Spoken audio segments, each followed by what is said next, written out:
पूर्ण परमात्मा पाप कर्म दंड को भी काट सकता है। अभी तक जिस भी संत व महापुरुष से मिले, उन्होंने यही बताया कि पाप कर्म फल भोगने से ही समाप्त होगा। वो प्रभु कौन है जो पाप कर्म को काट देता है, वो काल के बंधन से छुड़वा देता है। उसका क्या नाम है, पूजा की विधि क्या है? कृपया अवश्य सुनिए जगत गुरु तत्वदर्शी संत रामपाल जी महाराज के अमृत वचन। अब रुचि ऋषि कहता, पितृगण परिग्रह मात्र ही अत्यंत दुख एवं पाप का कारण होता है और तथा उससे मनुष्य की अधोगति होती है। यही सोचकर मैंने पहले स्त्री संग्रह नहीं किया। अब हम ज्यादा ना पढ़ के आपको अपने काम की बात पढ़ावेंगे। पितर बोले, बेटा जितेंद्रिय होकर आत्मा का प्रक्षालन करना उचित ही है।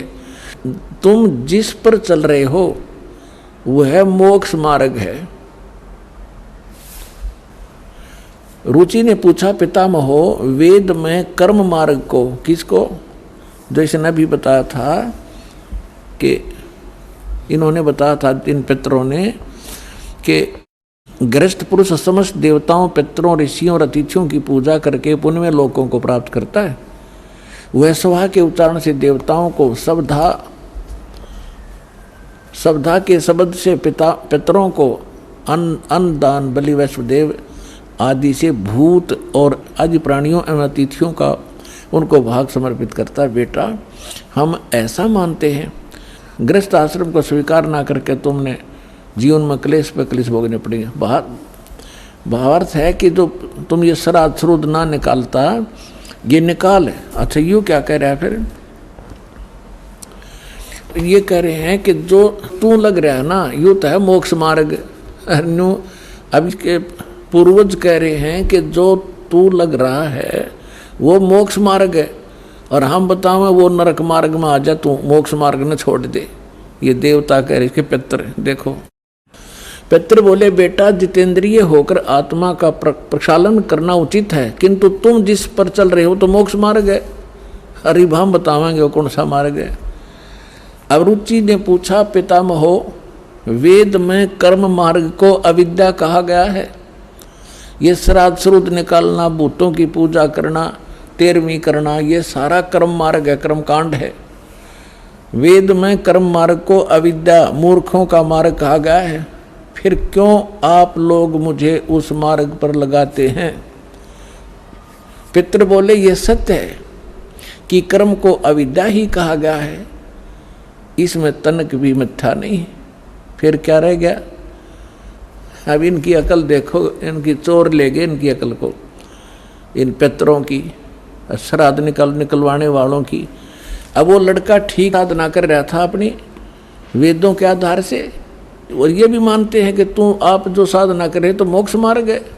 और यूँ क्या हमारे वाले में आ जा, तू कुएं में गिर पितर बने। और ये कह रहा है कि रुचि कह रहा है कि ये तो दो वेद में इसको मूर्खों की पूजा बताया है, अविद्या क्या है, और खुद भी मानते हैं हाँ ये बात तो सही है, इसमें कोई मिथ्या नहीं। फिर टट्टू रह गया, थारा शर रह गया।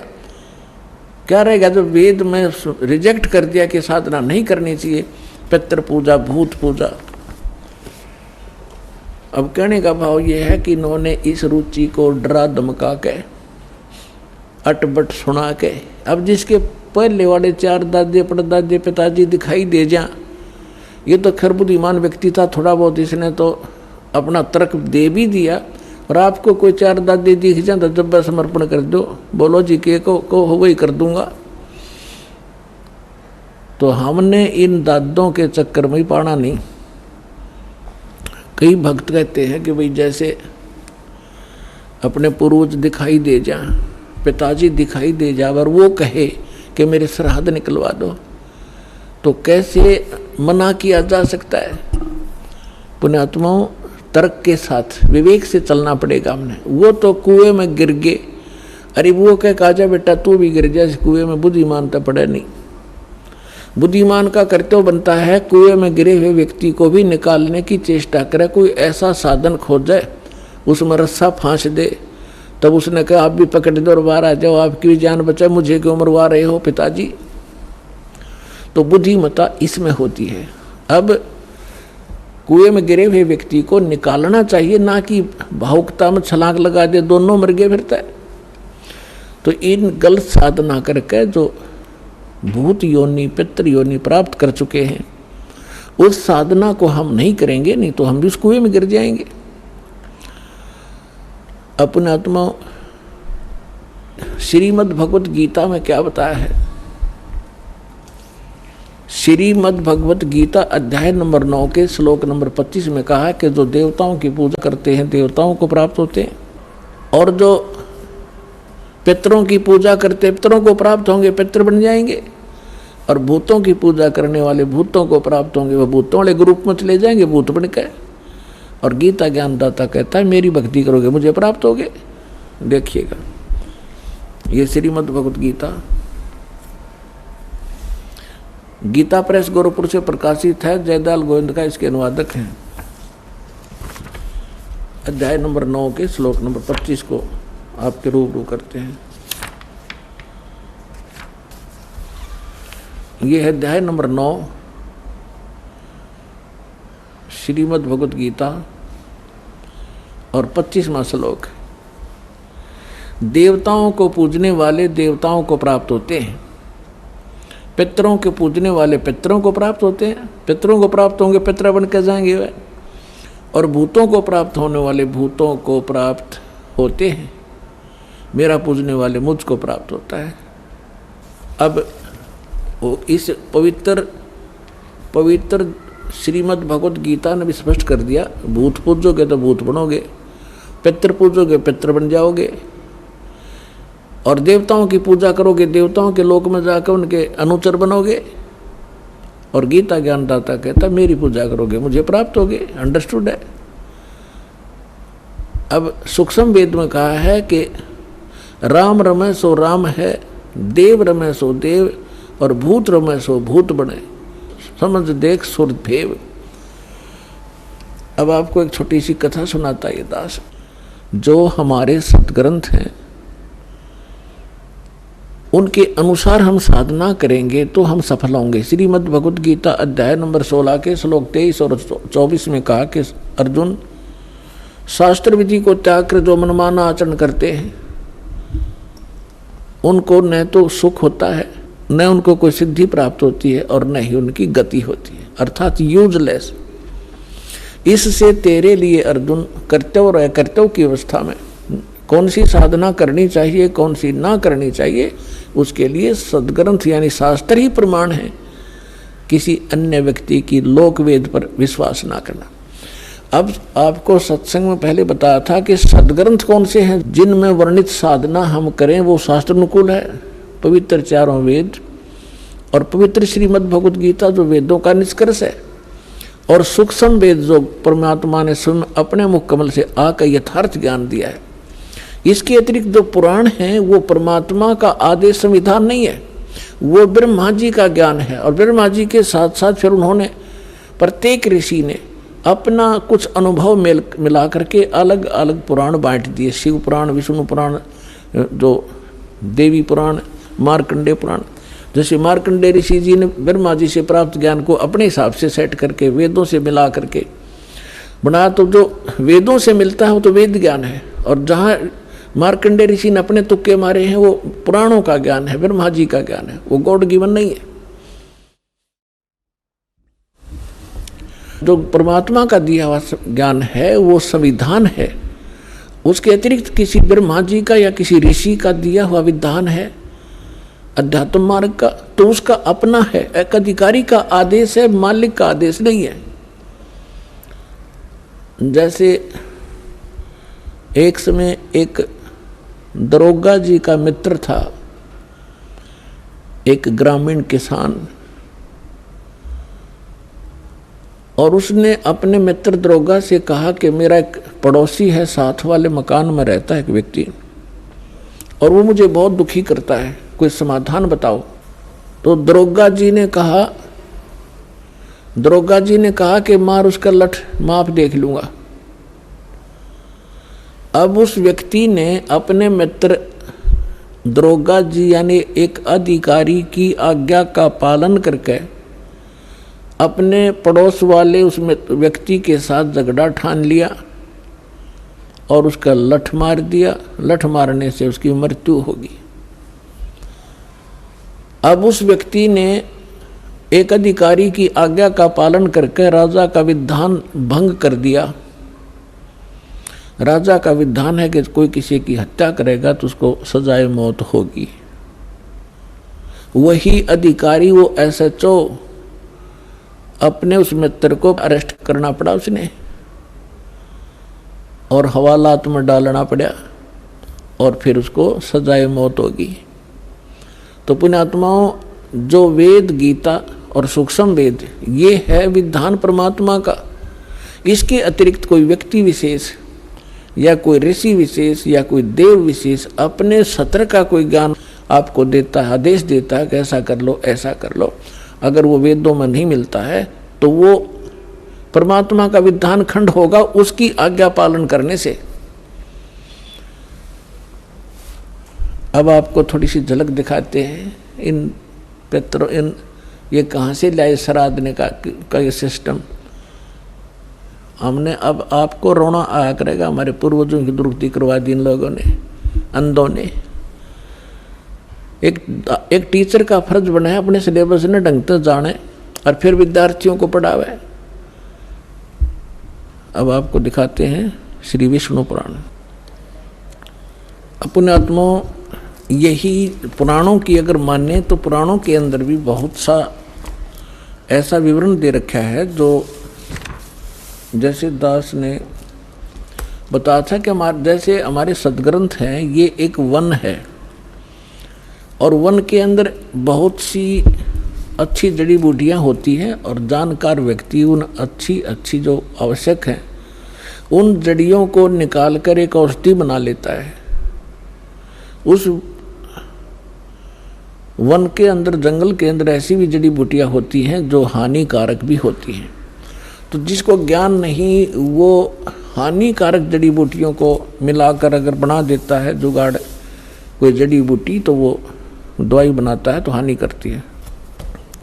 तो इन्होंने वो जड़ी बूटियाँ सेलेक्ट कर ली जो हमारे लिए हानिकारक थी। अब हम लेंगे वो जड़ी बूटियाँ जो हमारे लिए लाभदायक हैं, जो वास्तविक औषधि बनती है जिससे। तो ये विष्णु पुराण है, देखिएगा ये है श्री विष्णु पुराण सचित्र हिंदी अनुवाद सहित और गीता प्रेस गोरखपुर से प्रकाशित है। इसके अनुवादक कौन है ये भी दिखा देते हैं आपको। इसके अनुवादक हैं श्री मुनीलाल गुप्त और गीता प्रेस गोरखपुर से प्रकाशित है। इसके 213 पृष्ठ पर थोड़ी सी झलक दिखाते हैं। समझदार को संकेत पर्याप्त होता है। ये तृतीय अंश और अध्याय नंबर 15 चल रहा है, 16 के आगे शुरू हो जाता है। हम 15 पढ़ेंगे। हे राजन, श्राद्ध करने वाले पुरुष से विश्व देवगण, पितृगण, पितामह और कुटुंबजन सभी संतुष्ट रहते हैं। जो श्राद्ध करते हैं उनसे देवगण, पितृगण, पितामह, कुटुंबीजन सभी संतुष्ट रहते हैं। आगे क्या कहा कि हे भूपाल, पितृगण का आधार चंद्रमा है और चंद्रमा का आधार योग है। इसलिए श्राद्ध में योगी जन को नियुक्त करना अति उत्तम है। हे राजन, यदि श्राद्ध भोजी एक सहस ब्राह्मण हो, ब्राह्मणों के सम्मुख श्राद्ध खाने के लिए आए हुए 1000 ब्राह्मणों के सम्मुख एक योगी भी हो तो वह यजमान के सहित उन सब का उद्धार कर देता है। अब इससे क्या स्पष्ट हुआ? वही श्राद्धों की महिमा बताने वाला औरव ऋषि बोल रहे हैं। वो क्या बता रहा है कि श्राद्ध निकालने वाला पितरों को और पितृगण पितामह कुटुंबीजन और देवताओं को खुश करता है। फिर इसके साथ साथ फिर स्पष्ट कर दिया है कि श्राद्ध कर रहे हो। श्राद्ध का अर्थ होता है एक धार्मिक अनुष्ठान। तो उसमें ये बताया कि उस धार्मिक अनुष्ठान में यदि 1000 ब्राह्मण आ रहे हों श्राद्ध जीवने वाले, उनके सामने एक योगी आ जा उनके साथ में। अब योगी का क्या अर्थ है? गीता अध्याय नंबर 2 के श्लोक नंबर 53 में कहा कि अर्जुन, जिसमें तेरी बुद्धि भिन्न भिन्न प्रकार के वचनों से विचलित ना होकर हटकर एक तत्व परमात्म तत्व ज्ञान के ऊपर आश्रित हो जाएगी, तब तो तू योग को प्राप्त होगा, तू भगत बनेगा, योगी बनेगा। तो अब यही बताया है कि योगी वो होता है जो पूर्ण परमात्मा के ज्ञान से परिचित हो, अटल ज्ञान रखता हो, सत साधना कर रहा हो। उसको भोजन कराने से कहते हैं उन पितरों का भी उद्धार हो जा, 1000 ब्राह्मणों का उद्धार हो जा जो पेट भरते फिर रहे हैं, जिनको ज्ञान कति नहीं, और यजमान का भी उद्धार हो। तो पुण्यात्माओं, दास ने आपको सबसे पहले योगी बनाया है। और यहाँ पर जो साधना होती है 10वें दिन श्राद्ध होने लग रहे, यहाँ पर 10वें दिन समागम होते हैं। और जो भी दान पुण्य आप करते हो ये सब योगी खाते हैं, और इनके खाने से आपके पितरों का भी उद्धार होगा जो यहाँ दान कर रहे हैं। ये तो पुराण भी बता रही है और परमात्मा भी यही बता रहे हैं कि भक्ति बीज होवे जो हंसा, तारों तास के कोत्र वंशा। अब देखिएगा, ये है विष्णु पुराण, हम पढ़ रहे थे अभी आपको, और 213 पृष्ठ पे 3य अंश, और ये अध्याय 15 है, 16 यहाँ से शुरू होता है, इससे पहले 15 में ही ये।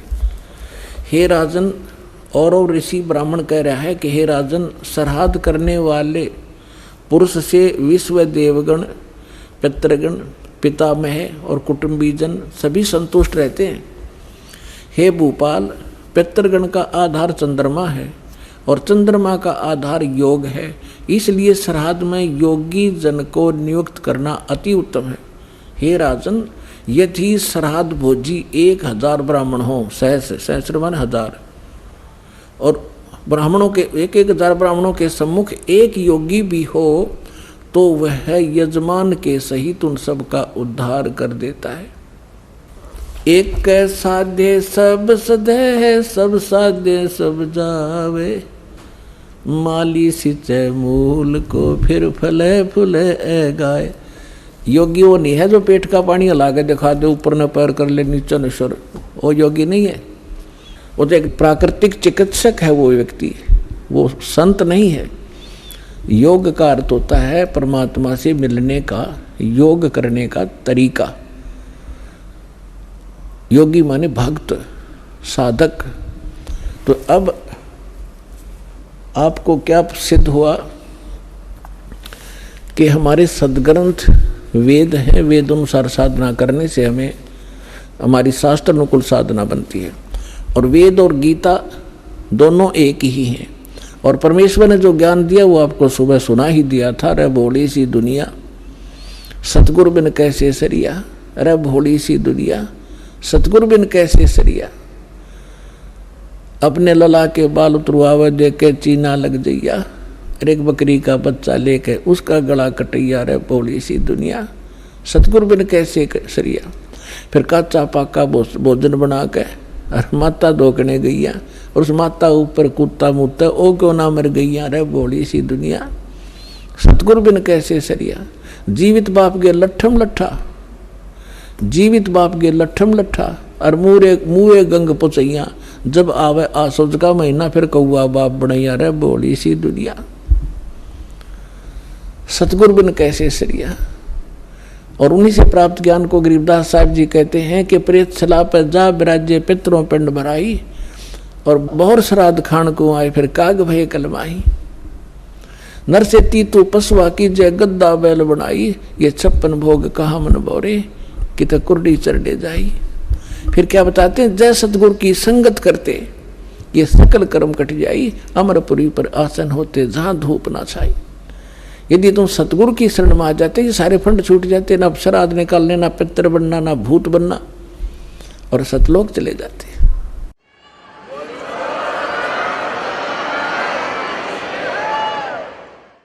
एक जीवित उदाहरण देता हूं आपको।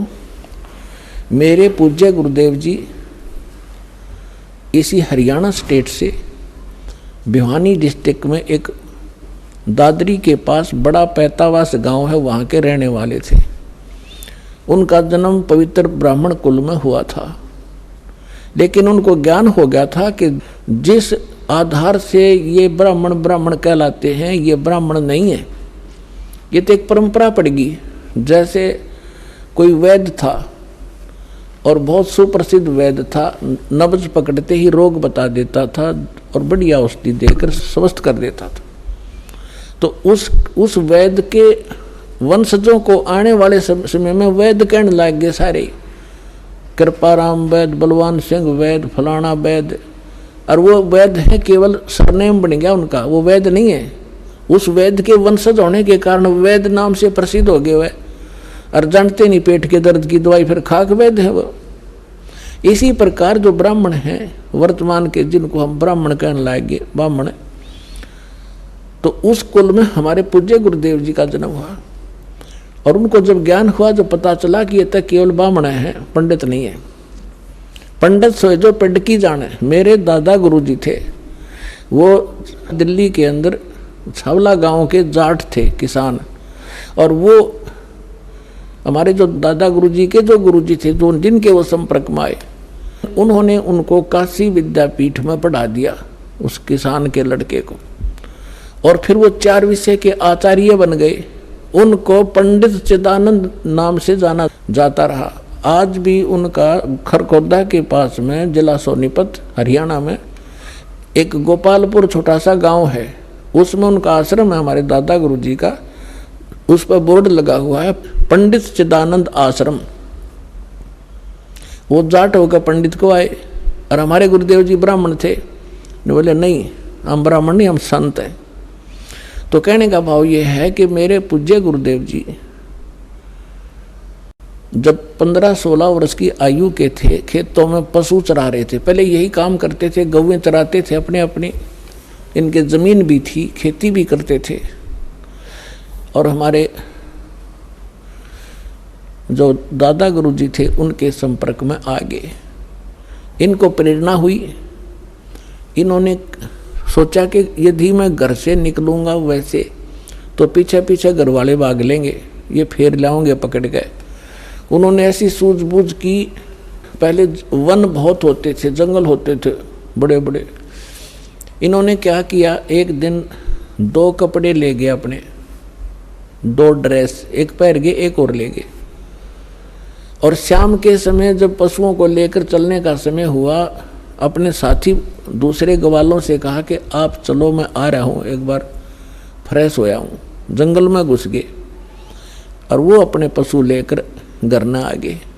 उन्होंने क्या किया, जंगल में जाके दिन में वो देख आए थे सारा साजबाद। एक पशु खा रखा था किसी हिंसक पशु ने, किसी शेर ने या भेड़िए ने, कोई बकरा बुकरा खा रखा था।